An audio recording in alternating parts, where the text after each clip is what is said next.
You're right.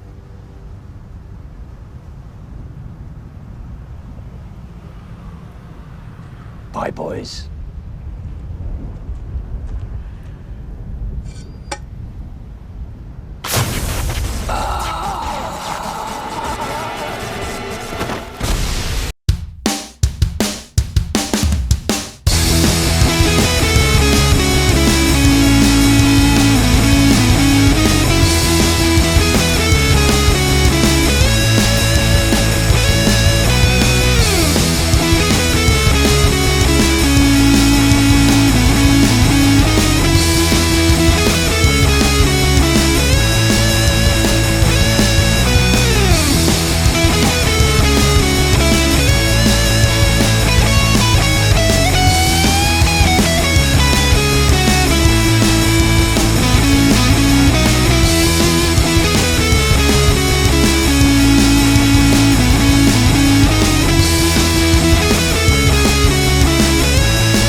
Obviously, the character evolved, and when you learned, it was... Into what? Well... You saying I got fat? No, I You are. Not You're saying I that. put a little weight on, but But we all got a little older, a little grayer. The boys had kids. The boys had Yeah, kids. they did.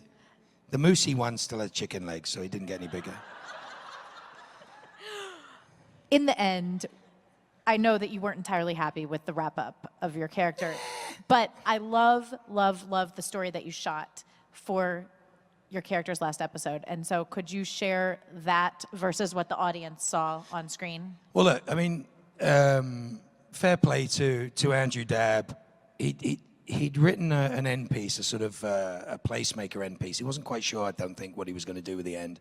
And he did the death in 21, which doesn't really make a lot of sense because they don't spark out in front of Lucifer. So I was like, oh.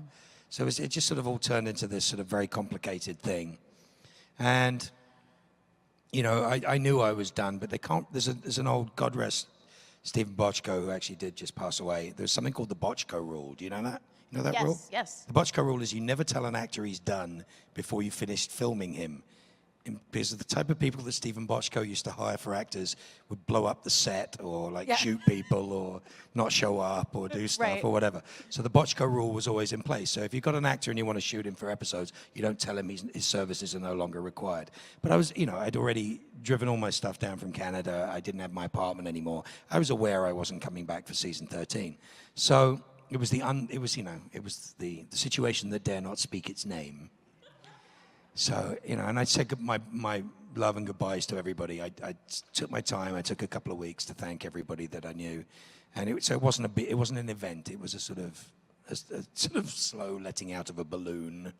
And 21 was 21, and I was like, "You gonna fix it?" And I was like, "No." I said, "Why don't you just leave me dead?" It would have been a lot more sensible just have me dead there. It would have been a nice shock. Right. He was like, no, we have to do this thing and we have to get this right. So I'm like, okay. So he sent me a script and I said, look, I love you and thank you for everything you've done, but, you know, maybe we can, you know, focus us in a little direction here. And you know, I said, you know, the only thing, Crowley doesn't care about Fergus and he doesn't care about Rowena and he doesn't care about any of that stuff. Never really did. He only cares about winning. He always cared about winning. And, you know, he just constantly won. And, you know, there was a thing, I had a joke with Jeremy for years that even if they wrote me losing in a situation, I was going to play it like it was my idea anyway. And he started laughing. I was talking to Robbie Thompson today. I was going like, it doesn't matter what you guys wrote, I always wrote it like it was I always played it like it was my idea. Right. Which is like, so I always knew this was going to happen. You know, if they had the drop on me, it was like because I knew they were going to have the drop on me. So it was fun to play that way. So, They rewrote the end, and the end was Andrew did a really good job writing it. And there's this huge speech in the Men of Letters, and I'd asked him for a line that I wanted to put in. So when Rowena's dead, I'm like, and he go, Lucifer.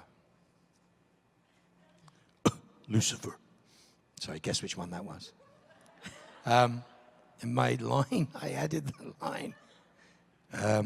Funny, I always thought it would be me that killed her. And everyone was like, you can't, that's awful, that's terrible. I'm like, it's absolutely correct. And they were like, yeah, it kind of is absolutely correct, it makes sense. Because Rowena was never really a mother to Crowley. The thing that was the problem for Crowley is, it's Fergus's mother, it's not Crowley's mother, and that's what always gets so irritating about it. I always played it as though everybody else has a mother, so why can't I? And she always played it rather brilliantly that way, but it would have been so much more interesting if she was my ex-wife. Or, you know what I mean? If she was Gavin's mother but was my ex-wife, it would have been a fascinating situation. Do you know what I'm saying? We tried to make it work that way, but it got a bit complex. So they put in this huge, it was a great speech that Andrew wrote about, like, I've been trying to keep my job for so long, I never realized how much I hated it. I think that was a bit personal from him. but it was like, it was written very caustically in that way, and I think Bob deliberately designed the shot so he could cut the middle out, and the middle contained the words. It just kept going on and winning and winning and winning, never stopping winning. And even when I lost, I won. Even when I lose, I won, never stop winning. And then I come back and did the conclusion of the thing to them at the table. And at the end, when Lucifer is there and I step up and I know that I'm the only answer in this way, he goes, you took it personally. I was like, yeah, I hate that line. That's just fine. Okay, we'll play that out. Yes, you humiliated me. How the hell could Crowley be humiliated? I mean, he had no... The guy was, as deviant and as odd as you could possibly be. He would flip everything, of course. winning. Yeah, exactly. Yeah. It didn't make any difference. So it was like, okay, I'll let that go. But it's like, and he goes, and the line was, you're going to lose. And my line was, funny you should say that. Funny you should say that. And then I say, because even when I lose, I win. And I turn around to the boys and I say, goodbye, boys. And then stab myself, which is supposed to be the shock moment. And so they cut it out. And I was like, well, that made it less fun than it would have been. Yeah. So it was a little bit, So I did a T-shirt in revenge, and we raised plenty of money for charity, and thank you very much. That was awesome. And the T-shirt is awesome. T-shirt's great. It's fun to do. It's fun. Listen, I have so many fond memories of doing that show. It would be disingenuous to complain about it because it was 8 years of fun and camaraderie. And, Jared was looking at me and goes, God, dude, I've known you nearly a decade. I mean, if you think he was in his 20s when I met him. And now he has kids and, they're married and grown up and very cool people, a very nice group of people to go to work with. And I got married, an amazing wedding in Pacific Palisades, sort of between Malibu and Santa Monica. And it was, everybody finished work on the fratter day, as we used to call it, and planes were hired and people's plans were changed, and everybody in the crew was invited to our wedding, and it was black tie. Oh, that's awesome. Every single person that could come came, and there was a lot of people there. So it was a very, very wonderful place to work and be part of, and the boys are a big part of that. I just want to say that I'm really mad about what they did to your family. It's like, Don't be mad. I feel they've been deserved so much more. Oh, it doesn't matter. It doesn't. Listen, the bottom line is this. Let's cut to the hard stuff first, right? Let's get to what we really want to talk about. Alright? Let's make it really easy for you. Listen. Supernatural is a show about the Winchesters. We watch it because we love the Winchesters. I watch it because I love the Winchesters. And it evolves, and it'll always evolve. It's always been that way. Seasons 1 to 5 were the Kripke years. That was a very distinct...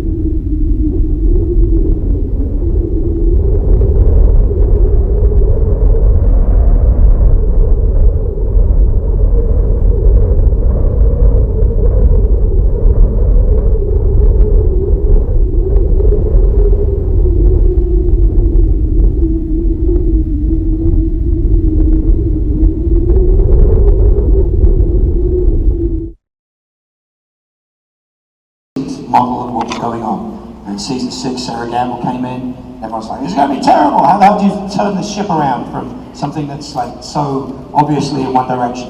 And she managed to create some of the best episodes we've ever had in season 6.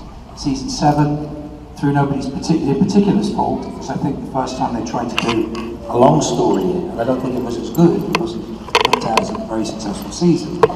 And then season 8, Jeremy came in and went back to Angels and Demons, and that's like my favourite season of all time. Is the whole season 8 has this amazingly dark turn in that. Season 9, you go all the way up to the ending, and you get Dean and Dean at the end, which is really, really good. And with each change in this format, you know, there's winners and losers, and we lose beloved characters and we get beloved characters. But the truth is, my character ran its arc by season 11. There was nothing for me to do from season 11 onwards. It was like flogging a dead horse. And apart from, I had so much fun with Pellegrino. I really did have something. We played the same scene 67,000 times over the course of 5 episodes. But it was good. It was never about the dialogue that we were saying. It was always about the relationship between his character and my character. And it was great. We did a great job doing it. And I love working with him. I love working with all of them, that's the point. I love doing all that stuff. But it was becoming obvious that there was nowhere to go with that. And so when it's time to stop doing something, it's time to stop doing something. We can't be sad about it. You can always watch it in reruns. God says there are 71 episodes. Turn TNT on, you'll find me on something. But you know, onwards and upwards. And you'll continue to love the show, whether I'm on it or not. Whether Bobby's on it, or Charlie's on it, or any of the people, or Meg, all the people, we miss all of these people. But the truth is, the show is the show, and it will always continue that way. Does that make sense? Yeah. And yeah.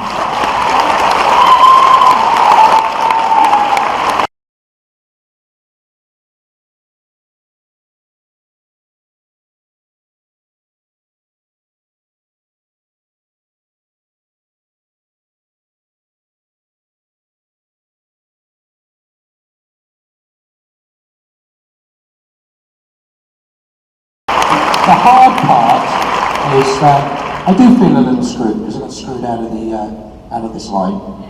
Oh. Yeah, that's my bitchy, moany, whiny phase.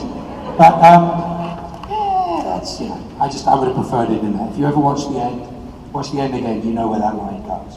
And that line is pre-lapped in the Men of Letters scene, which they also cut a big chunk out of, which was about winning and losing. It was the setup for the end line, which was my decision. And the decision that Crowley made at the end is a result of the fact is entirely down to winning and losing and what it is.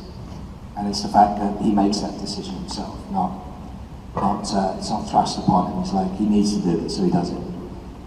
So, why it may be hard to deal with, in my head it would always be him saying, you're going to lose, and me saying, funny you should say that. When I lose.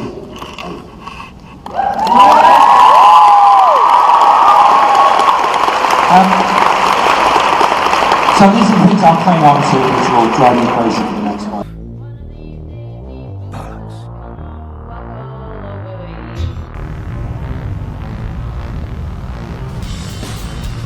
Bye, boys.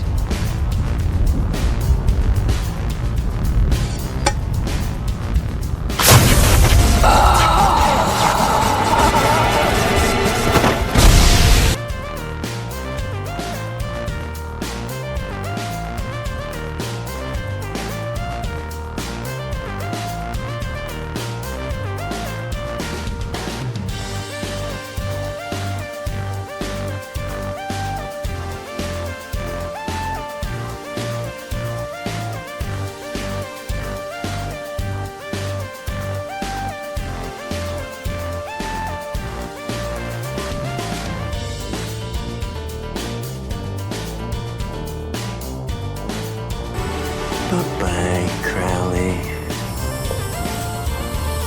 It's not what I said.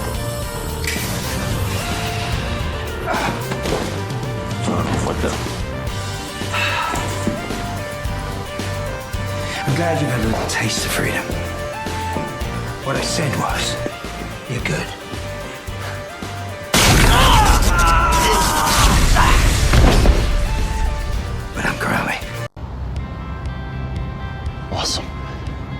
That's awesome. You're awesome.